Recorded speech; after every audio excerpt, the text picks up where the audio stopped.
Genesis chapter 11. The whole world spoke the same language, with the same vocabulary. Now, as people moved eastwards, they found a valley in the land of Shinar where they settled. They said to one another, "Come, let us make bricks and bake them in the fire." For stone they used bricks, and for mortar they used bitumen.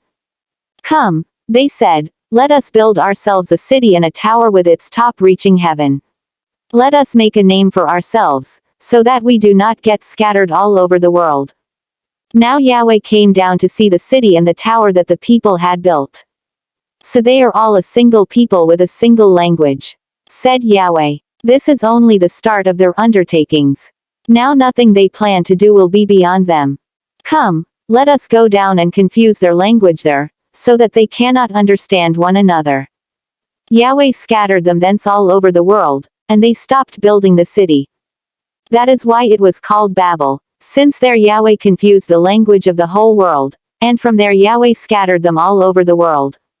These are Shem's descendants. When Shem was 100 years old he fathered Arpachshad, 2 years after the flood. After the birth of Arpachshad, Shem lived 500 years and fathered sons and daughters. When Arpachshad was 35 years old he fathered Shelah. After the birth of Shelah, Arpachshad lived 403 years and fathered sons and daughters. When Shelah was 30 years old he fathered Eber.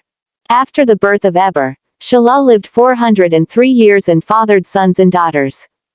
When Eber was 34 years old he fathered Peleg.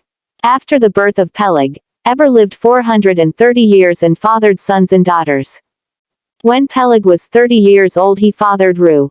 After the birth of Reu, Peleg lived 209 years and fathered sons and daughters.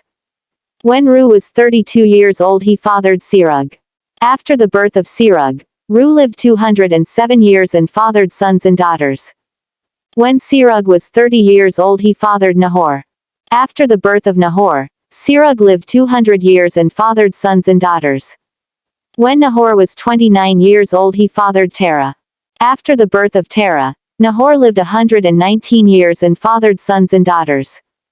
When Terah was 70 years old he fathered Abram, Nahor and Haran. These are Terah's descendants. Terah fathered Abram, Nahor and Haran.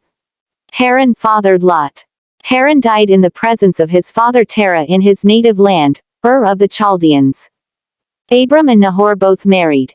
Abram's wife was called Sarai, Nahor's wife was called Milcah daughter of Haran, father of Milcah and Iscah. Sarai was barren, having no child.